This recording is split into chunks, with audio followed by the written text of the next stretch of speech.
ya siku 8 au mmoja ameenda mbele zaidi ya mwingine.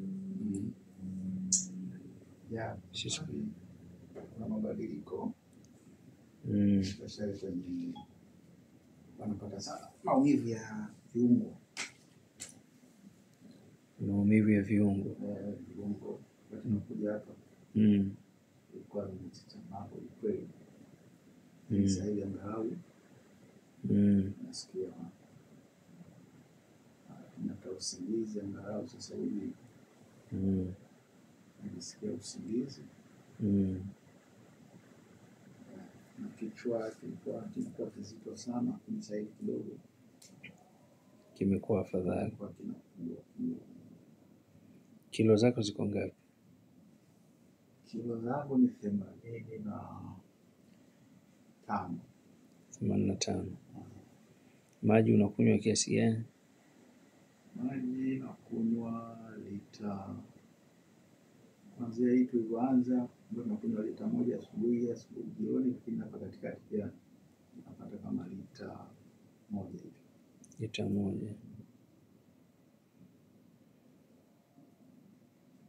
Kawaida yako zamani ulikuwa unalala saa ngapi na unaamka saa ngapi kutokana na pirika za? Saa 4 nishakuwa kitandani. Saa 4. Saa 2 shaamka. Ulivyoanza ARV ulikuwa unalala saa ngapi na unaamka saa ngapi? Ilikuwa ni muda ule ule. Kwa muda ule ule.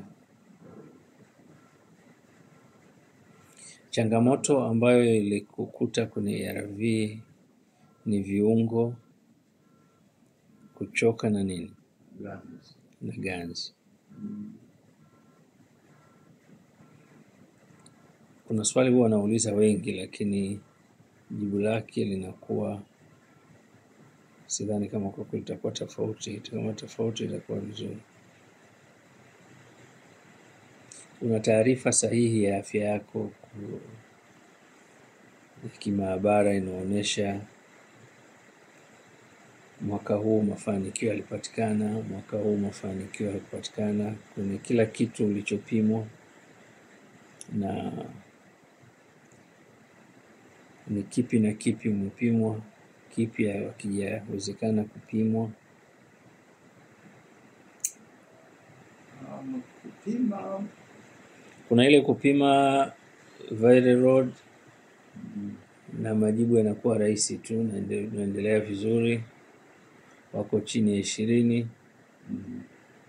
Hiyo sizungumzii kwangu mimi, haina maana yote. Labda unafuatilia bwana kwa hatua, kila hatua ulikuwa unafuatilia kwa mwaka, unaona kabisa ARV kwa mwaka imekupeleka sehemu fulani kwenye ini, imekupeleka sehemu fulani kwenye figo, imekupeleka sehemu fulani,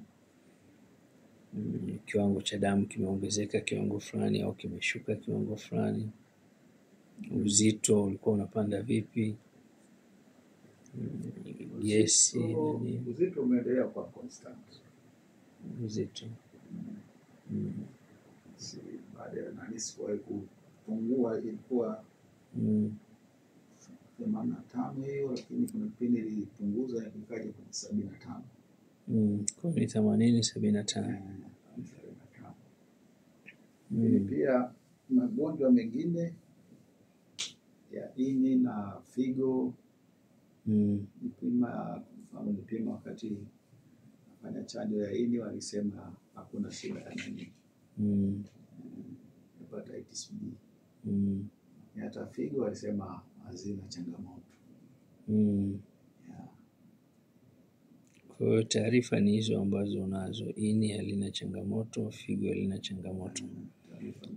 Hakuna zaidi ya hizo. Sijapima zaidi, kuna kipindi fulani sukari ilikuwa inataka kuonekana inakwenda 7, baadaye ikawa imerudi ikawa iko 5. Moyo hujacheki? Moyo sijacheki, ila huwa na pressure. Pressure yako katika kiwango kabla hujala ARV ilikuwa vipi? Baada ya kula ARV ilikuwa vipi? Pressure yangu ilikuwa ni 145. kwa 80 Mhm. na